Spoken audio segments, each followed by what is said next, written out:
ನಮಸ್ಕಾರ, ನಿಮಗೆಲ್ಲರಿಗೂ ದಿಶು ಹೋಮ್ ಕಿಚನಿಗೆ ಸ್ವಾಗತ.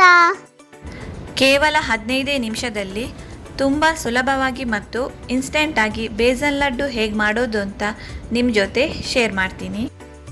ಬೇಸನ್ ಲಡ್ಡು ಮಾಡಲು ಮೊದಲಿಗೆ ಸ್ಟವ್ ಮೇಲೆ ಬಾಣಲೆ ಇಟ್ಟು ಬಾಣಲೆ ಬಿಸಿಯಾದ ತಕ್ಷಣ ಅರ್ಧ ಕಪ್ ತುಪ್ಪ ಹಾಕ್ಕೊಳ್ಳಿ. ತುಪ್ಪ ಬಿಸಿಯಾದ ತಕ್ಷಣ ಇದಕ್ಕೆ 2 ಕಪ್ ಕಡಲೆ ಹಿಟ್ಟನ್ನು ಸೇರಿಸ್ಕೊಳ್ಳಿ.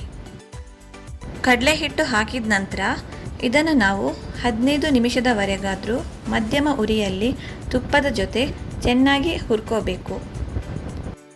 ನಾವು ಎಷ್ಟು ಹೊತ್ತು ಈ ಕಡಲೆ ಹಿಟ್ಟನ್ನು ಹುರಿದುಕೊಳ್ತೇವೆ ನೋಡಿ, ಅಷ್ಟು ಚೆನ್ನಾಗಿ ಈ ಬೇಸನ್ ಲಾಡು ರುಚಿಯಾಗಿರುತ್ತೆ. ಕಡಲೆ ಹಿಟ್ಟಿನ ಕಲರ್ ಚೇಂಜ್ ಆಗೋವರೆಗೂ ನಾವಿದನ್ನು ಹುರಿದುಕೊಳ್ಬೇಕು. ಯಾವುದೇ ಗಂಟಿಲ್ಲ ಥರ ನಾವು ಕಡಲೆ ಹಿಟ್ಟನ್ನು ಹುರಿದುಕೊಳ್ಬೇಕು. ನೋಡಿ, ತುಪ್ಪ ಎಲ್ಲ ಸಪ್ರೇಟ್ ಆಗೋವರೆಗೂ ನಾವಿದನ್ನು ಹುರಿದುಕೊಳ್ಬೇಕು. ಕಡಲೆ ಹಿಟ್ಟು ಹುರಿದಾದ ನಂತರ ಇದನ್ನು ನಾವು ಸಪ್ರೇಟಾದ ಪಾತ್ರೆಗೆ ತೆಗೆದುಬಿಟ್ಟು ಒಂದು 15 ನಿಮಿಷದವರೆಗೂ ತಣ್ಣಗಾಗಲು ಹಾಗೆ ಬಿಟ್ಬಿಡಬೇಕು. ಕಡಲೆ ಹಿಟ್ಟು ತಣ್ಣಗಾಗಿದೆ. ಈಗ ಇದಕ್ಕೆ ನಾವು 1 ಕಪ್ ಅಳತೆಯಲ್ಲಿ ಸಕ್ಕರೆ ಹುಡಿನ ಹಾಕ್ಕೋಬೇಕು.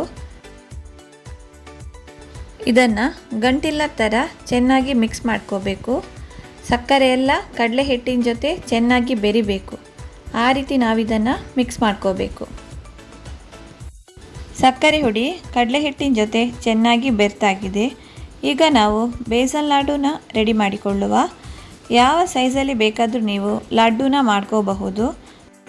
ಲಿಂಬೆಹಣ್ಣು ಗಾತ್ರದಷ್ಟು ಲಡ್ಡುನ ರೆಡಿ ಮಾಡ್ಕೊಳ್ಬೋದು.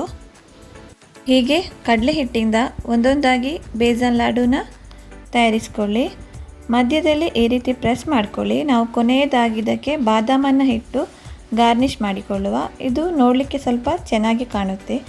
ನೀವು ಬೇಕಿದ್ದರೆ ಬೇರೆ ಯಾವುದೇ ಡ್ರೈ ಫ್ರೂಟ್ಸನ್ನು ಇಟ್ಟರೂ ಕೂಡ ಆಗುತ್ತೆ. ಎಲ್ಲ ಕಡಲೆ ಹಿಟ್ಟಿಂದ ಬೇಸನ್ ಲಾಡುನ ಉಂಡೆ ಕಟ್ಟಿಯಾಗಿದೆ. ನೋಡಿ ಎಷ್ಟೊಂದು ಚೆನ್ನಾಗಿ ಕಾಣ್ತಾ ಇದೆ ಅಲ್ಲ. ರುಚಿ ಕೂಡ ಇದರದ್ದು ಅಷ್ಟೇ ಅದ್ಭುತವಾಗಿದೆ. ಇಲ್ಲಿ ನಾನು ಗಾರ್ನಿಷ್ ಮಾಡಲು ಬಾದಾಮನ್ನು 2 ತುಂಡು ಮಾಡಿಕೊಂಡು ಇದರ ಮೇಲೆ ಇಡ್ತಾ ಇದ್ದೀನಿ. ನೀವು ಬೇಕಿದ್ದರೆ ಬೇರೆ ಡ್ರೈ ಫ್ರೂಟ್ಸು, ಒಣ ದ್ರಾಕ್ಷಿ ಯಾವುದು ಬೇಕಾದರೂ ಇಟ್ಕೋಬಹುದು.